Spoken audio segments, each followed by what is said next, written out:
Bismillahirrahmanirrahim. Assalamualaikum warahmatullahi wabarakatuh. Perkenalkan, nama saya Reski Rengadani dari kelas PBSI C.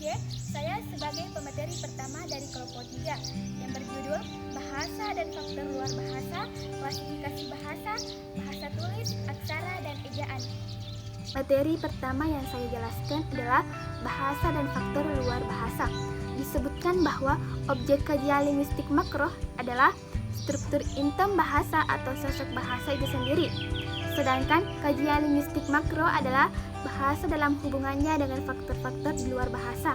Kiranya yang dimaksud dengan faktor-faktor di luar bahasa itu tidak lain daripada segala hal yang berkaitan dengan kegiatan manusia di dalam masyarakat. Sebab tidak ada kegiatan tanpa hubungan dengan bahasa. Yang ingin dibicarakan dan memang erat kegiatannya dengan bahasa adalah masalah bahasa dalam kaitannya dengan kegiatan sosial dalam masyarakat, atau lebih jelasnya hubungan bahasa dalam masyarakat itu. Yang pertama, masyarakat bahasa. Yang dimaksud masyarakat bahasa adalah sekelompok orang yang merasa menggunakan bahasa yang sama.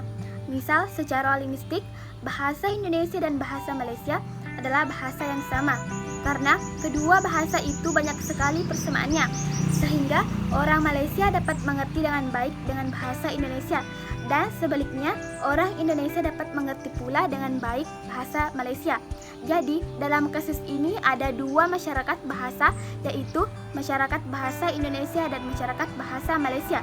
Contoh lain, bahasa Denmark, bahasa Swedia, dan bahasa Norwegia. Orang Indonesia pada umumnya adalah bilingual, yaitu menggunakan bahasa Indonesia dan menggunakan bahasa daerahnya.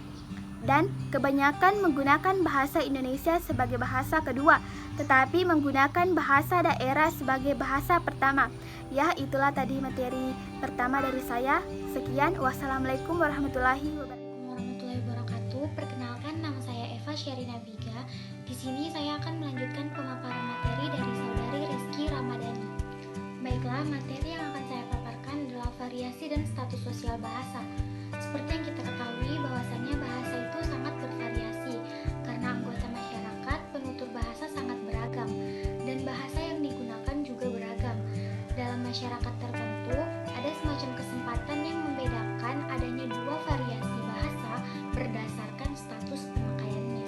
Contohnya adalah variasi bahasa tinggi atau biasa disingkat menjadi bahasa T. Bahasa T ini digunakan dalam situasi-situasi resmi seperti pidato kenegaraan. Dan yang kedua, variasi bahasa rendah, biasa disingkat menjadi bahasa R. Variasi ini digunakan dalam situasi tidak formal, contohnya seperti di rumah, berbicara dengan teman, dan lain-lain. Sekian pemaparan materi yang dapat saya sampaikan. Saya ucapkan terima kasih. Assalamualaikum warahmatullahi wabarakatuh. Perkenalkan, nama saya Nur Fadila dari kelas PBSI C.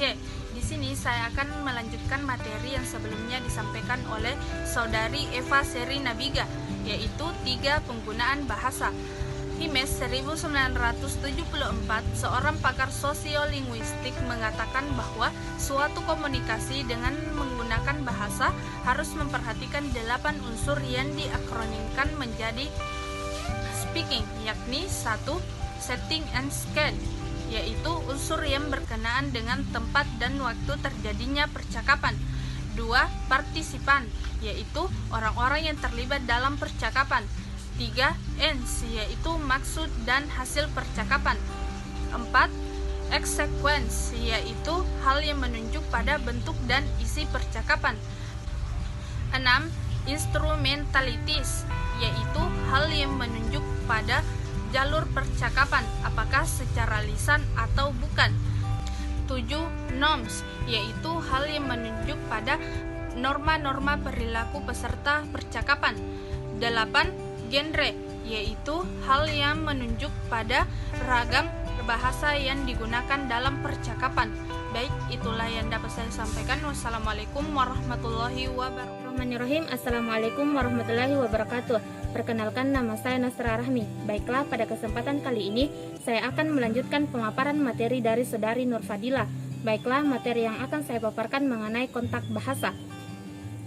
Menurut Jedra, kontak bahasa ialah sebuah situasi sosial linguistik di mana dua bahasa atau banyak bahasa, elemen-elemen bahasa yang berbeda atau variasi dalam sebuah bahasa yang digunakan secara bersama atau bercampuran antara bahasa yang satu dengan bahasa yang lainnya.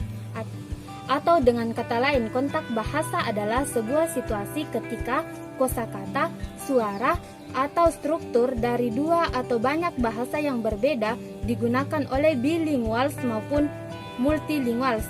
Selanjutnya adalah faktor penyebab kontak bahasa. Menurut Thomas, faktor penyebab kontak bahasa terbagi menjadi 4. Yang pertama adalah dua kelompok yang berpindah ke daerah yang tidak berpenghuni dan kemudian mereka bertemu di sana. Yang kedua adalah perpindahan suatu kelompok ke kelompok lainnya. Yang ketiga adalah hubungan budaya yang dekat antar sesama tetangga dalam jangka waktu yang lama. Yang keempat adalah pendidikan sebagai kontak belajar. Selanjutnya adalah akibat kontak bahasa.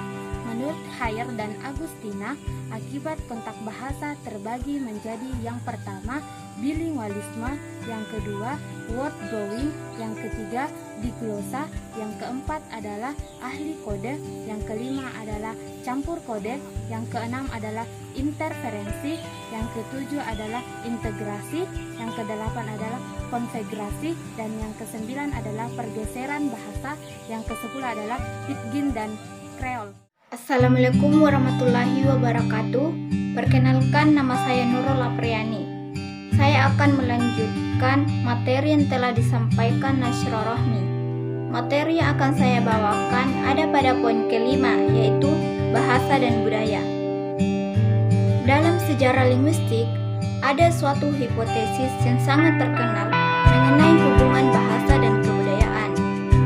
Hipotesis ini dikemukakan oleh dua pakar, yaitu Edward Sapir dan Benjamin Lebon. Oleh karena itu, hipotesis ini disebut Sapir-Whorf, yang menyatakan bahwa bahasa mempengaruhi kebudayaan. Kenyataan juga membuktikan masyarakat yang kegiatannya sangat terbatas, seperti masyarakat suku-suku bangsa terpencil, hanya mempunyai kosakata yang terbatas pula jumlahnya.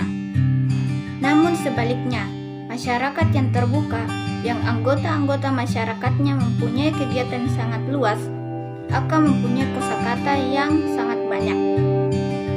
Assalamualaikum warahmatullahi wabarakatuh. Perkenalkan, nama saya Fitri Hasrawan. Saya ingin melanjutkan penjelasan dari pemateri sebelumnya, yaitu mengenai B, klasifikasi bahasa. Di Eropa, dengan berkembangnya studi linguistik histoporis komparatif, studi yang mengkhusus pada telah perbandingan bahasa, maka orang membuat klasifikasi terhadap bahasa-bahasa yang ada di dunia ini. Yang pertama adalah klasifikasi genetis. Klasifikasi genetis disebut juga klasifikasi genealogis, dilakukan berdasarkan garis keturunan bahasa-bahasa itu. Artinya, suatu bahasa berasal atau diturunkan dari bahasa yang lebih tua. Menurut teori klasifikasi genetis ini, suatu bahasa proto atau bahasa tua atau bahasa yang semulanya akan pecah dan menurunkan dua bahasa baru atau lebih. Umpamanya, katakanlah ada bahasa proto A. Bahasa A ini misalnya terpecah dan menurunkan tiga bahasa baru, yaitu A1, A2, dan A3. Kemudian bahasa-bahasa A1, A2, dan A3 ini pecah lagi dan menurunkan bahasa-bahasa baru. Karena itulah penemu teori ini, yaitu A. Schleicher, menamakan teori batang pohon. Sejauh ini, hasil klasifikasi yang telah dilakukan dan banyak diterima orang secara umum adalah bahwa bahasa-bahasa yang ada di dunia ini terbagi dalam 11 rumpun besar, yaitu setiap rumpun dapat dibagi lagi atas subrumpun dan subrumpun yang lebih. 11 rumpun itu adalah yang pertama, rumpun Indo-Eropa, yakni bahasa-bahasa Jerman, Indo-Iran, dan Armenia. Yang kedua, rumpun Hanito-Semit atau Afro-Asiatik, yakni bahasa-bahasa Koblis. Yang ketiga, rumpun Cairinil, yakni bahasa-bahasa Sawil, Bantuk, dan Khoisan.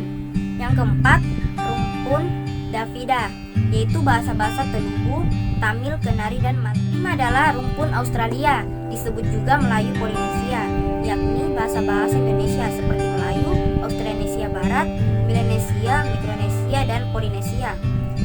keenam, rumpun Kaukasus. Yang ketujuh, rumpun Finno-Ugris, yaitu bahasa-bahasa Ungar. Yang kedelapan, rumpun Poleo-Asiatis atau Hyperbolis, yaitu bahasa-bahasa yang terdapat di Siberia Timur. Yang kesembilan, rumpun Ural-Altai, yaitu bahasa-bahasa Mongol. Yang kesepuluh, rumpun Sino-Tibet, yakni bahasa-bahasa Yenisei. Yang kesebelas, rumpun bahasa-bahasa Indian, yakni bahasa-bahasa Eskimo, Aleut, Nadena, Algonquin, Waskan, Hokan, dan lain-lain. Yang kedua adalah klasifikasi tipologis. Klasifikasi tipologis dilakukan berdasarkan kesamaan tipe atau tipe-tipe yang terdapat pada sejumlah bahasa. Tipe ini merupakan unsur tertentu yang dapat timbul berulang-ulang dalam suatu bahasa. Klasifikasi pada tataran morfologi yang telah dilakukan pada abad ke-19 secara garis besar dapat dibagi menjadi 3 kelompok, yaitu kelompok pertama adalah kelompok yang semata-mata menggunakan bentuk bahasa sebagai dasar klasifikasi. Yang mula-mulanya mengusulkan klasifikasi morfologi ini adalah Friedrich von Schlegel. Dia membagi bahasa-bahasa di dunia ini pada tahun 1808. Kelompok kedua adalah yang menggunakan akar kata sebagai dasar klasifikasi. Tokohnya antara lain Franz Bopp. Kelompok ketiga adalah yang menggunakan bentuk sintaksis sebagai dasar klasifikasi. Pakarnya antara lain H. Steinthal. Yang ketiga adalah klasifikasi areal. Klasifikasi areal dilakukan berdasarkan adanya hubungan timbal balik antara bahasa yang satu dengan bahasa yang lain di dalam suatu areal atau wilayah, tanpa memperhatikan apakah bahasa itu berabat secara genetik atau tidak. Usaha klasifikasi berdasarkan areal ini pernah dilakukan oleh William Skinner. Klasifikasi sosiolinguistik historis berkenan dengan sejarah perkembangan bahasa atau sejarah pemakaian bahasa itu.